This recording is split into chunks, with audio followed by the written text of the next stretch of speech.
की नदियां। ठीक है, फिर हम लोग धीरे धीरे क्या करेंगे, नदी को पढ़ेंगे।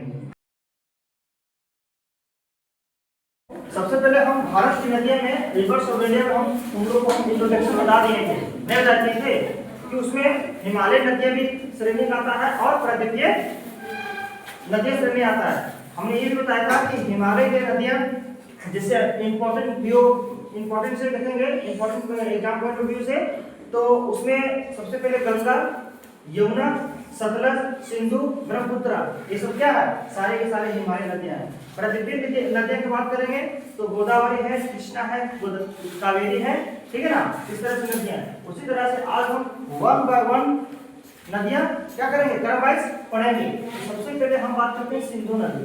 सिंधु नदी, ठीक है ना, तो सिंधु नदी जो उद्गम होता है, ओरिजिन होता है, कहां से होता है, कहीं ना कहीं तो होगा, उसका कहीं भी पानी आने का स्रोत होगा ना, उस पानी जो उसका मतलब उद्गम होता है मानसरोवर झील तिब्बत। मानसरोवर झील तिब्बत एक झील है, लेक है, वहां से धीरे धीरे रिसाव होकर सिंधु नदी का निर्माण होता है और वहीं से फिर आगे बढ़ती है। भारत में प्रवेश करती है लद्दाख में। लद्दाख एक भारत का केंद्र शासित प्रदेश है। कश्मीर, जम्मू कश्मीर और लद्दाख, जो 31 दिसंबर 2019 को भारत सरकार द्वारा राज्य को हटाकर केंद्र शासित प्रदेश बना दिया गया, ठीक है ना। तो सबसे पहले क्या करता है, लद्दाख में प्रवेश करता है। अब इसका कुछ सहायक नदियां देखेंगे, कुछ सहायक नदी देखेंगे जो सिंधु नदी क्या होता है, सिंधु नदी में मिल जाती है।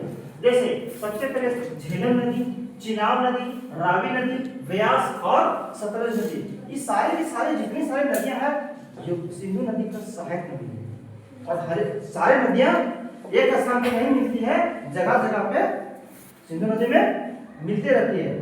नहीं, उसके बाद देखेंगे समुद्र में मिलना, मतलब निकलती है, ओरिजिन होती है मानसरोवर झील से, तो कहीं ना कहीं नदियों का अंत होगा, नहीं होगा, तो सिंधु नदी का अंत होता है अरब सागर में।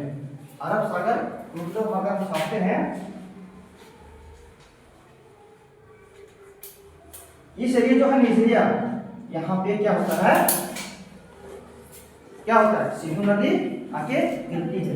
यहीं पे एक पाकिस्तान का एक बहुत बड़े शहर माना जाता है कराची, उसी के निकट में क्या होता है, सिंधु नदी गिरती है, ठीक है ना। सिंधु नदी पूछेगा कराची कहाँ, किस देश का मतलब बड़ा शहर है, तो कराची पाकिस्तान का है, ठीक है ना।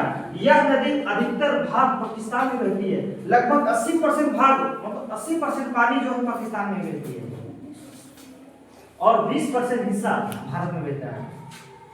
आए बात समझ में, क्योंकि नदियां लद्दाख से कट कर डायरेक्ट पाकिस्तान में प्रवेश करती है, ठीक है ना। और सिंधु नदी की लंबाई लगभग 2980 किलोमीटर है, अनुमानित डाटा लगभग 3000 मान ले सकते हैं, ठीक है ना। तो हमने यहाँ देखा 2980 किलोमीटर, इसकी कितनी है, सिंधु नदी की लंबाई है। यहाँ पर सभी को समझ में आया सिंधु नदी। फिर थोड़ा विस्तार हम लोग जब पढ़ेंगे झेलम नदी, चिनाब नदी, रावी नदी, व्यास नदी, सतलज, उनके साथ थोड़ा जानकारी उससे प्राप्त करेंगे। हमने फिर सबसे इम्पोर्टेंट नदी भारत का, जो ये नदी बिना नाम लिए अधूरा रह सकता है, उस नदी का नाम है क्या, गंगा नदी। आई बात समझ में, गंगा नदी क्या होता है कि इसका उद्गम ओरिजिन होता है गंगोत्री हिमनद यानी कि गंगोत्री ग्लेशियर से, जो उत्तराखंड राज्य में है। इसको भागीरथी नदी के नाम से जब ऊपर से पानी आती है उस समय गंगा नदी का नाम नहीं बल्कि भागीरथी नदी के नाम से ओरिजिन होता है, ठीक है ना। अलकनंदा के साथ मिलती है और देवप्रयाग को मिलकर गंगा नदी का निर्माण होता है, जगह हरिद्वार के पास, लगभग हरिद्वार के पास निकट में है। इसकी लंबाई लगभग 2525 किलोमीटर है। आई बात समझ में, हमने पूरा डाटा तैयार किए हैं और गंगा नदी का विस्तार देखते हैं कि गंगा नदी तो बहती है और इसके बाएं छोर से भी बहुत सारी नदियां गंगा नदी में मिलती है, दाएं छोर से भी बहुत सारी नदियां मिलती है गंगा नदी में। तभी गंगा नदी एक भारत की बड़ी नदी है, पवित्र नदी है। इसमें सिर्फ गंगा नदी नहीं बल्कि अन्य बहुत सारी नदियां इसमें मिलती है। तो सबसे पहले देखेंगे कि यहाँ पे है भागीरथी नदी और इधर से आता है जो ये नदी है, ये है अलकनंदा नदी। ये जो यहाँ से थोड़ा जो लंबाई है अलकनंदा नदी है। आए बात समझ में, भागीरथी नदी जो मेन है से तलाती गंगा नदी, लेकिन इसका पानी यहाँ क्या करके देवप्रयाग में मिलता है, उत्तराखंड में। देव प्रयाग एक संगम है जो अलकनंदा नदी और भागीरथी नदी का संगम होता है। नहीं, यहाँ पे गंगोत्री हिमालय से कहा निकलता है, गंगा नदी हमने देख लिया। और यहीं पे एक बांध बनाया गया है जो भारत का सबसे ऊंचा बांध है, टिहरी बांध। जब बांध बना दिया जाता है ना, तो जो पानी इधर से जितने सारे गाद वगैरह गंदगी आता है ना, तो यही डैम में आके जमा हो जाता है, यहीं से पानी फ्रेश आता है।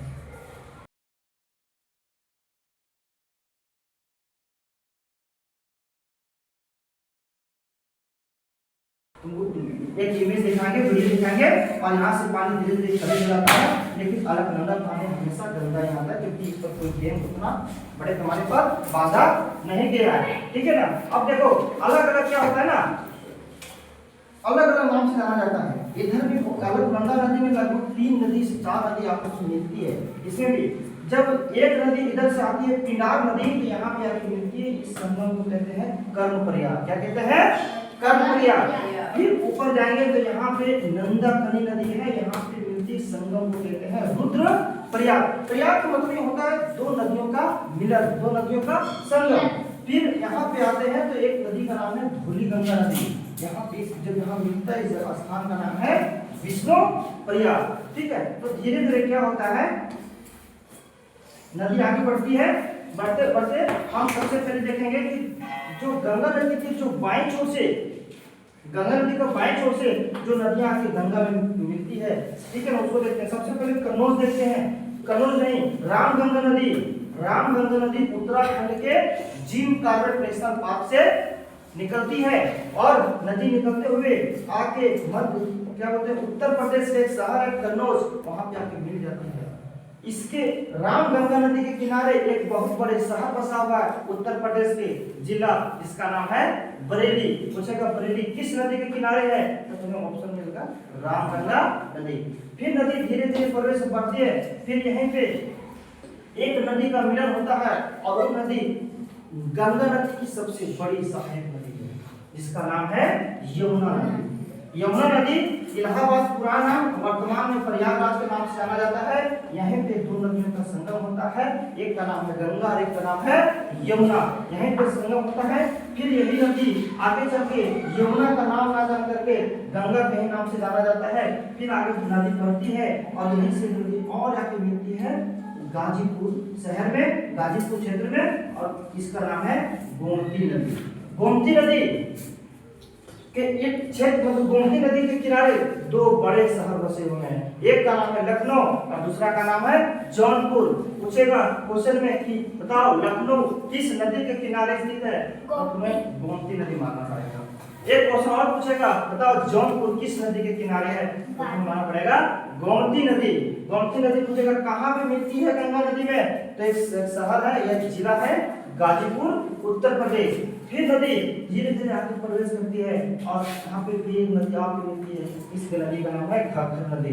ठीक है ना। फिर नदियां आगे चलती है, गंगा नदी यहाँ पे मिलती है, गंगा नदी क्या बोलते हैं गंडक नदी, जो बिहार में प्रवेश कर रही है, गंडक नदी पटना के समीप है। ठीक है। फिर आगे बढ़ेंगे तो इधर से आती है कोसी नदी।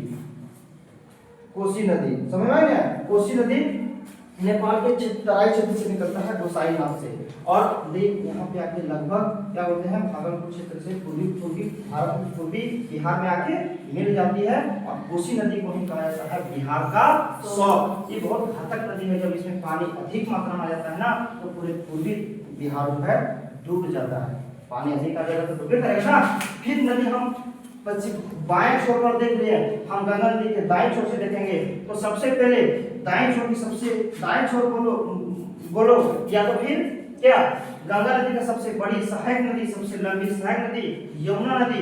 यमुना नदी के बारे में कुछ हम विस्तार जानेंगे। पहले सबसे पहले हम गंगा नदी पढ़ रहे हैं, इसका क्या सहायक नदी इसी बारे में जानकारी ले रहे हैं। तो यहाँ पे यमुना नदी जो है निकलती है यमुनोत्री हिमालय से, ये भी उत्तराखंड के क्षेत्र से निकलती है, जो बर्फ के ग्लेशियर से निकलती है। निकलते हुए यहाँ से यमुना नदी में भी बहुत सारी अलग अलग नदी जो है आके संगम मिलता है। चंबल नदी भी पूछेगा, यमुना नदी का सबसे लंबी सहायक नदी कौन सी है, उसका मतलब होगा चंबल नदी। फिर आगे मिलती है बेतवा नदी, फिर मिलती है के नदी। जब यमुना नदी पढ़ेंगे तो विस्तार से जानकारी की बात करेंगे। ठीक है। फिर यही पे नदी आगे प्रयाग नदी मिलती है, एक इधर से निकलती है सोन नदी। सोन नदी जो पटना के निकट में गंगा नदी में आके मिल जाती है। यही नदी धीरे धीरे आगे प्रवेश करती है और बांग्लादेश होकर के डायरेक्ट पानी प्रवेश करती है बंगाल की खाड़ी में। इसकी लंबाई हम देख लिए 2525 किलोमीटर। यानी गंगा नदी एक भारत की एक महत्वपूर्ण नदी है। गंगा नदी के इर्द गिर्द में बहुत बड़े बड़े शहर बसे हुए हैं, जैसे गंगा पटना है, क्या बोलते हैं कानपुर है, और क्या बोलते हैं प्रयागराज है, वाराणसी है, और पटना है, भागलपुर होते हुए नदी गुजरती है। ठीक है ना। तो फिर आगे हम क्या करेंगे, नेक्स्ट टॉपिक